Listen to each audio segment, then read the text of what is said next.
था क्वा कथा लोके क्वा काचा क्वा मणि महान ब्रह्म रातो विचार एवं तदा देवा जहासा। अरे कहाँ ये तुम्हारा तुच्छ अमृत और कहाँ महाश्रीमद् भागवत की कथा।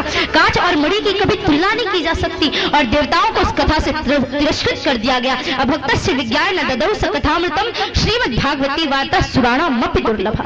ये कथा बड़े बड़े देवताओं को भी दुर्लभ हो गई। सारे देवता रोते रोते ब्रह्मा बाबा के पास गए। ब्रह्मा जी, ये तो बहुत गलत बात है। पृथ्वी में मानवों का इसको अधिकार दिया गया और कथामृत से हमको वंचित कर दिया गया।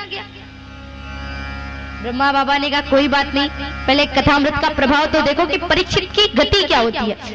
जब 7 दिन के बाद परीक्षित को मोक्ष मिला तो धाता अपि विस्मितः, ब्रह्मा बाबा भी विस्मित हो गए और सत्यलोक में तराजू बांधा। सत्यलोके तुलाबद्धाम, सत्यलोक में तराजू बांधा। एक तरफ सारे मोक्ष के साधनों को रखा और दूसरी तरफ श्रीमद् भागवत महापुराण को। लेकिन प्रमाण क्या निकला? लघुन्यानि जातानि गौरवीणं महत्। लघुन्यानि जातानि, इस कथा के सारे जितने धर्म ग्रंथ थे सब फीके पड़ गए और श्रीमद् भागवत महापुराण का पल्ला ही सबसे भारी निकला। सारे देवता और ब्रह्मा बाबा भी विस्मित हो गए। शिकागो के सम्मेलन में जब विवेकानंद जी महाराज वहां गए तो वहां के धर्म गुरुओं ने विवेकानंद जी को अपमानित करने के लिए सबसे नीचे श्रीमद् भागवत महापुराण को रख दिया और उसके ऊपर अपने धर्म ग्रंथों को रख दिया। और वहां के धर्म गुरुओं ने विवेकानंद जी को अपमानित करते हुए कहा, अरे देखो तो सही, भारतीयों का धर्म ग्रंथ सारे धर्म ग्रंथों से नीचे दबा हुआ है।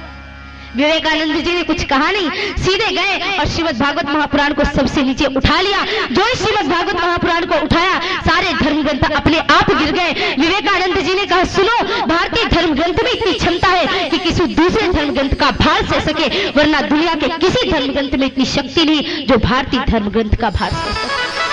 तो प्यारे, ये तो हमारे धर्म ग्रंथ की इतनी क्षमता है। लघुन्यानि जातानि गौरवेण नमः तदा ऋषि गण सर्वे विस्मयम परमम ययुः। सारे देवता विस्मित हो गए। तो ये वही महान श्रीमद् भागवत कथा है जो सारे धर्म ग्रंथों का भी भूषण है।